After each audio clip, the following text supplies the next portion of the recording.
Chunduru sisters అందరూ బాగున్నారండి. మేము కూడా చాలా చాలా ఫైన్ అండి. చాలా రోజుల తర్వాత కిచెన్ లోకి మీకోసం మంచి వంటతోటి వచ్చేసాను. శారీస్ చూపెడుతున్నాను, జ్యువెలరీ చూపిస్తున్నాను, మన పూజ గది మనం ఏమేమి పూజలు చేసుకుంటే మంచిది అలా కూడా మధ్యలో చూపెడుతున్నాను. మళ్ళీ మీకోసము స్పెషల్ వంట ఒకటి చాలా బాగుంటుంది, టేస్టీగా ఉంటుంది, మా ఇంట్లో అందరికీ చాలా ఇష్టము. సో అది చేసి చూపెడతాను. మీరు కూడా మంచిగా తిని చేసుకొని తిన్న తర్వాత ఎలా ఉంది కామెంట్ చేయండి తప్పకుండా.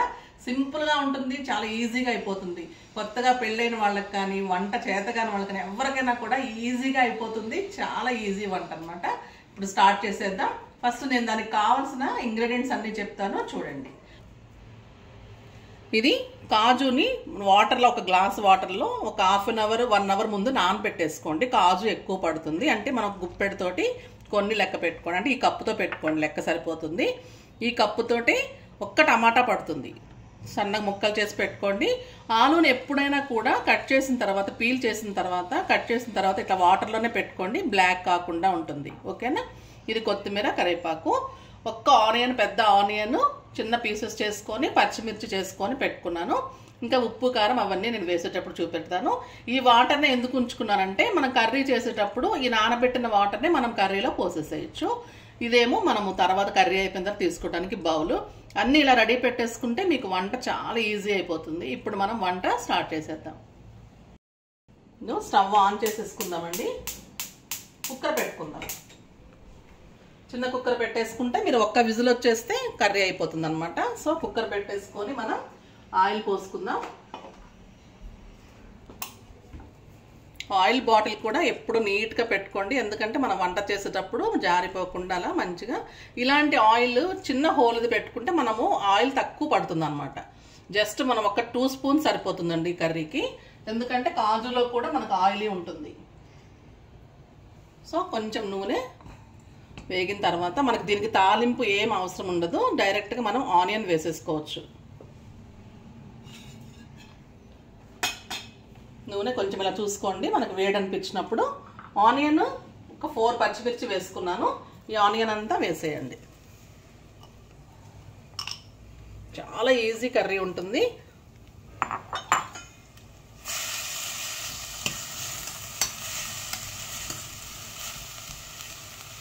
ఇది కొంచెం బాగా రెడ్ రావాలి.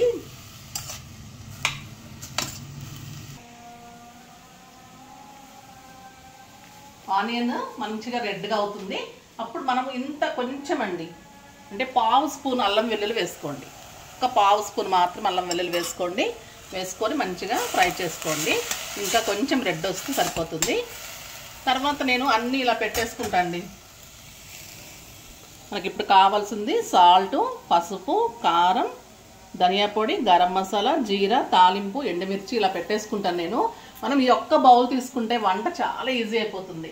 తాలింపు వేసేసుకుంటాము, కర్రీలు ఇవన్నీ వేసేసుకుంటాం కదా, ఈజీ మెథడ్ అయిపోతుంది. ఇలాంటిది ఒకటి పెట్టుకున్నారంటే మీరు అన్నీ ఇలా సెట్ చేసుకోండి. పిల్లలైనా కూడా ఎవరైనా కూడా ఈజీగా ఉంటుంది. బ్యాచిలర్స్ ఉంటున్నారు, కొత్తగా పెళ్ళైన అమ్మాయిలు అందరూ కూడా ఇలా సెట్ చేసేసుకున్నారంటే మీకు ఒక్క బాక్స్ ఇదంతా అయిపోతుంది, ఫాస్ట్గా వంట అయిపోతుంది. ఇవన్నీ కూడా చిట్కాలన్నమాట. ఓకేనా.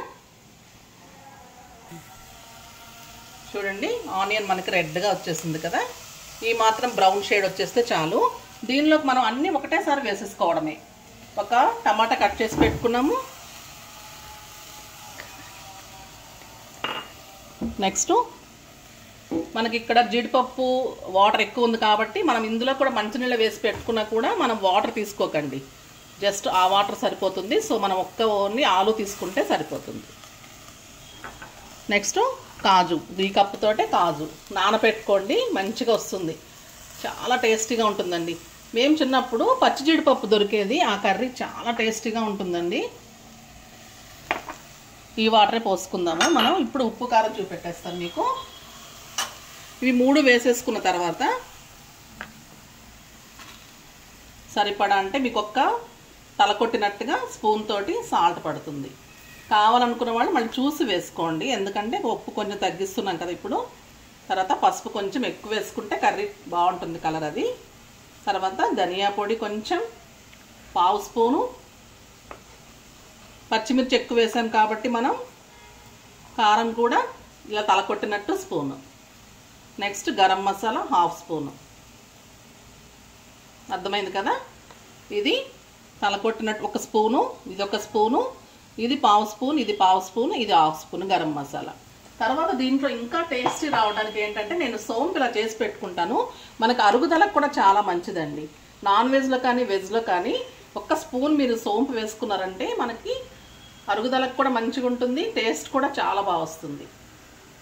తర్వాత మనం ఈ కొత్తిమీర కరివేపాకు కూడా వేసేద్దాం. అన్నీ వేసేయటమే ఒకటేసారి, ఈజీ మెథడ్. కొత్తిమీర ఎప్పుడు మంచిగా నీట్గా జల్లెబుట్టలో కడిగేసి పెట్టుకోండి, ఎందుకంటే డస్ట్ బాగుంటుంది కాబట్టి. మనకి జల్లె ఉంటుంది కదా, అందులో కడిగేసి పెట్టేసుకోండి. ఇప్పుడు మనం ఈ జీడిపప్పు నానబెట్టుకున్నాం కదా, ఈ వాటర్ పోసేద్దాం.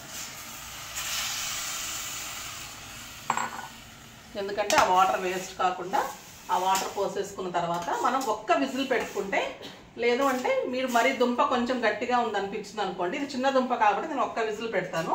మీరు కొంచెం పెద్ద దుంప అయితే 2 విజిల్స్ పెట్టుకోండి, ఓకేనా? ఎందుకంటే మళ్ళీ జీడిపప్పు కూడా నానబెట్టాం కాబట్టి ఇది అయిపోతుంది. ఒక్క విజిల్ తర్వాత మనం కర్రీ చూద్దాం.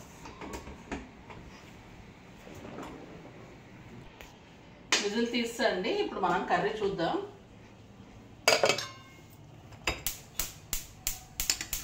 మళ్ళీ ఒక్క నిమిషం ఆన్ చేసుకోండి, సిమ్లో పెట్టేసుకుంటే ఒక 2 మినిట్స్.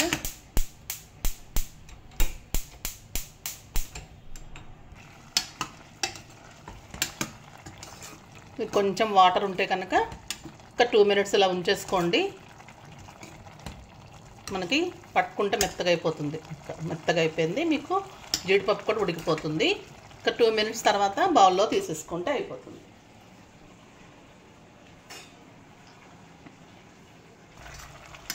కర్రీ దగ్గరికి అయిపోయిందండి. ఇంక మనం బౌల్లో తీసుకొని స్టవ్ ఆఫ్ చేసేసుకొని బౌల్లో తీసేసుకోండి.